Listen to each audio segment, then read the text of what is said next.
Well, you teed up the relevance of Dennis Rodman. We have him joining us on the show. He made his way to Singapore. There he is right now. Good to see you again, my friend. Dennis, can you hear me? I'm too tired. How you doing, guys? It's good. Do you have, what does your hat say? What's my hat say? Oh, good. Now I can see it. Let's so you make have America great again. All right. You got it right there? You got it? I got it. Thank you. So you made your way to Singapore. How important is this to you? You talked a lot about the prospects for peace when we spoke several years ago. Did you think this moment would ever come? Well, in my heart and soul, when I first went to North Korea, I was very honored to even be selected to go there. And once I went to North Korea, I was didn't really understand what the old situation was as far as being over there. And when I first met Kim Jong-un, I was more like, I didn't know what to expect. You know, I didn't know who he was. I didn't know what he represented. I didn't know if he was someone important. But I knew something was going on. But once I got familiar with the culture and the situation over there, I got really used to being there. I felt like I was at home. Now, you know both men. You've spent time with the North Korean leader. You've spent time with Donald Trump. How do you think the two men size up in terms of how they might get along? Well, I think the fact that Donald Trump would understand the fact that the people of North Korea have a heart, they have soul, charisma, and they love each other. And I think the fact that Kim Jong-un and his family understands that. I think that President Trump should understand the fact that the reason why the Marshal of North Korea respects Dennis Rodman is the fact that he trusts me. And I gave him something for his birthday, and I thought I couldn't pull this off. And I said to him on the day before his birthday, I said, I'm going to give you a present. And he said, what is that? I said, I'm going to bring a basketball team, professional basketball team to you. He said, can you do that? I said, yes, I can.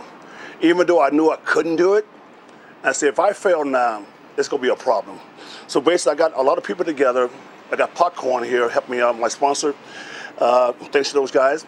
And it happened, and Kim Jong-un came to me and said, Dennis, you know what? This is the first time someone's ever kept their word to me and my country. And I looked at him, I always got emotional, but I said, wait a minute, hold on. He said, someone's never kept their word to you and your country? He said, yes, this is the first time someone's ever suggested that. And I came through, and I think that he really appreciated that, the fact that he's not normally hearing someone that's trustworthy.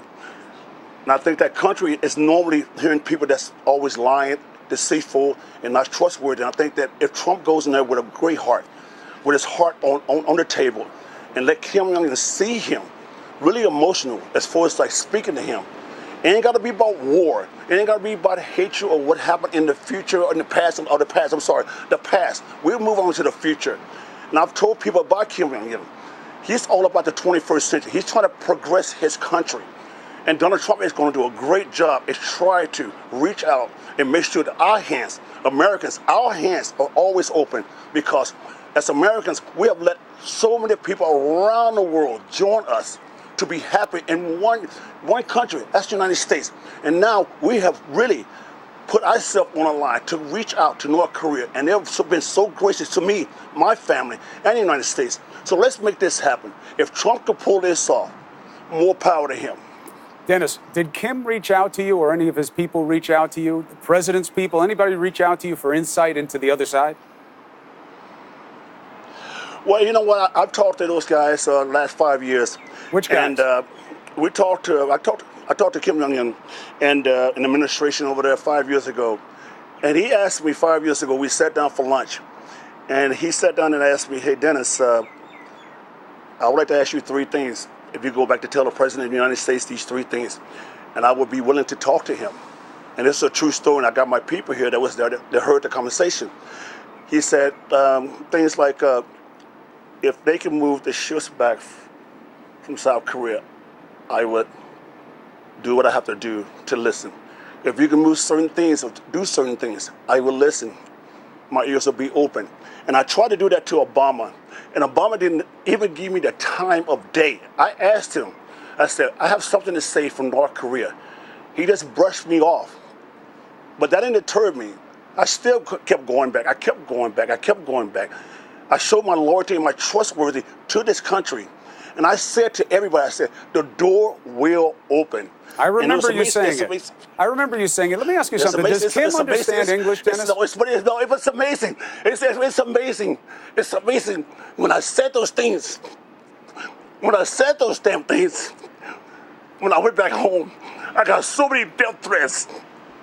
I got so many death threats when I was sitting there protecting everything.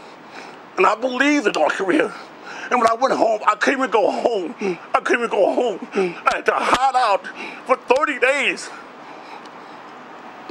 I couldn't even go home. But I kept my head up high, brother. I knew things were going to change. I knew it. I was the only one. I never had no one to hear me. I didn't know one had to see me. But I took those bullets. I took all that. I took everything. Everyone came at me, and I'm still standing. And today is a great day for everybody. Singapore, Tokyo, China, everything. It's a great day. It is a great day. This is a historic day. I'm so happy. You were saying to me years ago that you thought this would happen. And I want to let you be ready for me to ask you another question. I know you're very emotional about this. Go ahead. This is what I want to know. I want to know, well, you're an emotional guy. You feel very deeply about things. People who've been around you understand that. Right. Why did you feel so strongly that you needed to make something happen for North Korea? There's so many places you could have gone in the world that have, a much easier path to peace than North Korea, given the record of human rights abuses and other practices of this despotic regime. But you chose North Korea. Why?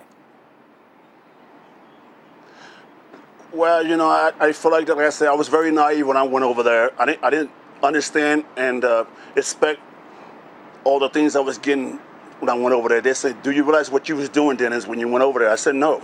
I thought it was just another one of those things. I was just doing some charity event. I knew nothing about North Korea. I just thought I was going to play basketball and just treat the people and be happy, and that was it. But it turned out to be so much more bigger than what I thought. And I felt the fact that, just listen to the people, seeing the kids, seeing the people there, and just meeting the regime, Kim Jong-un, and the whole marshals and everybody. I just felt like I fell in love with the country from day one. And I felt like that, I guess I owe it to myself, and the people around the world. You know what? I'm not in here. I'm not in this for no money. I never started it for no money. This is not about Dennis Rodman being the greatest person in the world to lead these two people together. It has nothing to do with that. I just wanted to see it get done so we all can live good together. Well, here's the first day. No more hatred. Here's the first day. Let's see where it goes. Let me ask you something. You talk about speaking with Kim Jong-un. Does he understand or speak English? The one thing about him, though, I always said about him, he's more like a big kid, even though he's small. He's more like a big kid, but he loves to have a good time. And I was saying last night or this morning that he was going around taking selfies and stuff like that. And I was saying that this guy wants to be around the world. He wants to come to America. He wants to enjoy his life. He wants his people to enjoy his life. But I think that the fact that he doesn't have the tools, and maybe the politics of this whole meeting is just going to happen. I think this is going to change a lot. And I hope the fact that President Trump can understand, knowing that Kim is trying to reach out and trying to get in the 21st century. That's the big question. I want to ask you about that in a second, but let me just get an answer to this. Do you think he speaks or understands English? Well, I think he understands bits and pieces. If you talk about basketball, yes, he understands that. So you think it's about what he wants to talk about? Do you think he's studied English? I can say one thing. I think people know that Kim Jong-un is not a dumb man. I think he's understanding from his grandfather and his father. I think that he's trying to protect his people. He's trying to protect his honor and his and everything that has to do with his country. But like I say, that's respect. That's respect. Nothing's going to happen overnight. It's going to take time. 100%. 100%. If Kim Jong-un and Donald Trump understand that, if they understand the fact that if we just sit there and have a smooth, a comfortable relationship, smile, laugh, joke a little bit, okay, great. It ain't got to be war. It's got to be something that everyone can be comfortable about. Right. And I know this meeting is going to be a great meeting. Well, that's the hope, Dennis. We'll see where it goes. It had a good start. They did the handshake. There was good body language. They said the right things. It's all perfunctory at this part. It's the opening ceremony, and we'll see what happens when we start getting reports about the actual policy negotiations. But you talk about the Kim Jong-un side and North Korea's side. Did you hear from the White House at all today?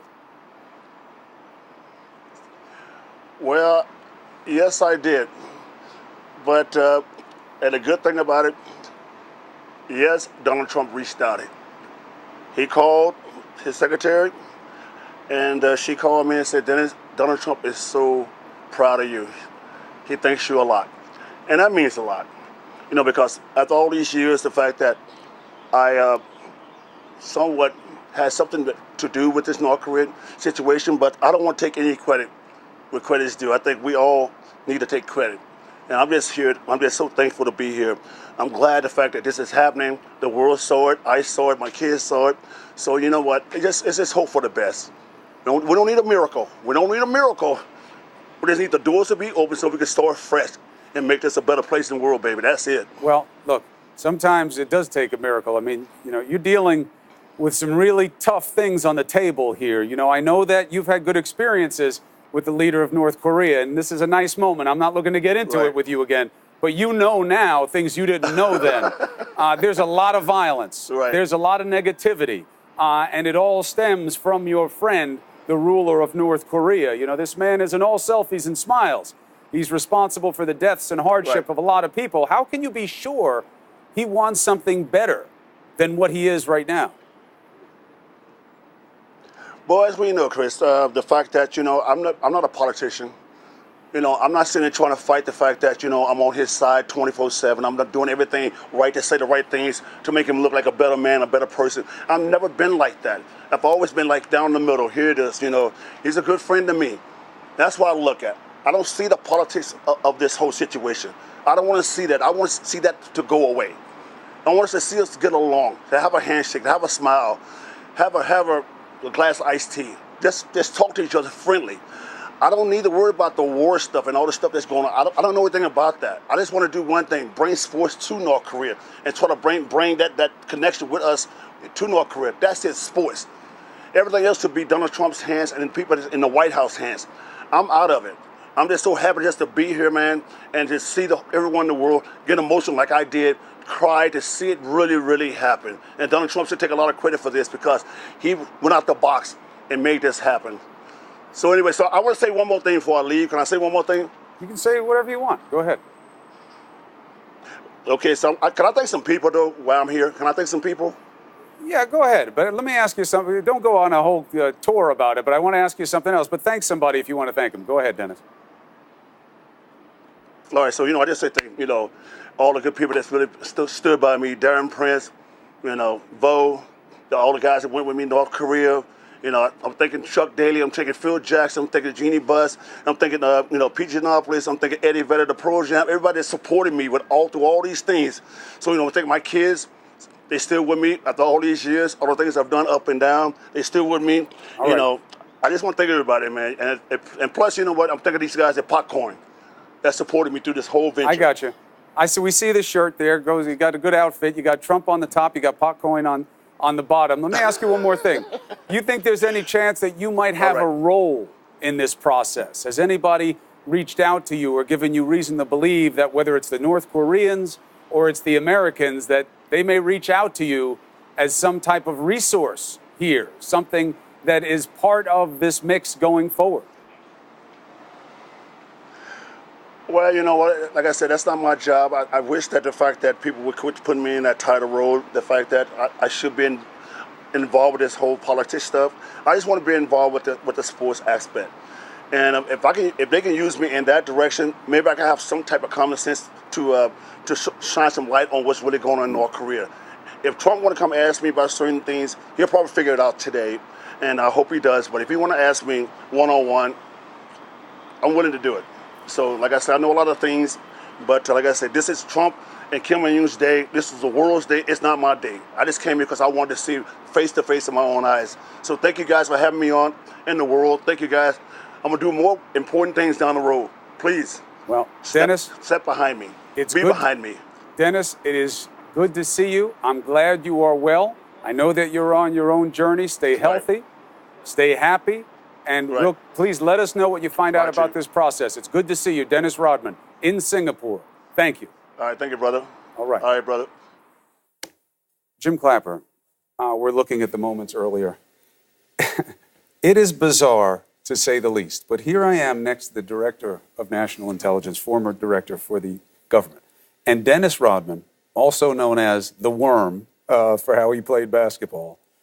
He is our best resource at this point right now for understanding the minds of the two men, especially Kim Jong-un. I agree, Chris, and I tell you, As weird as that is, as weird as it to is, say, and they made a movie about that. This whole and thing, this is still weird. This whole thing is unconventional, and believe me, I saw Dennis Rodman I'd never seen before in the course of that interview, and you drew that out of him. There's a lot more depth there than I think meets the eye. And he does understand Kim Jong-un, and all of the rest of us pundits who are kind of amateurs and haven't had that direct contact like he has,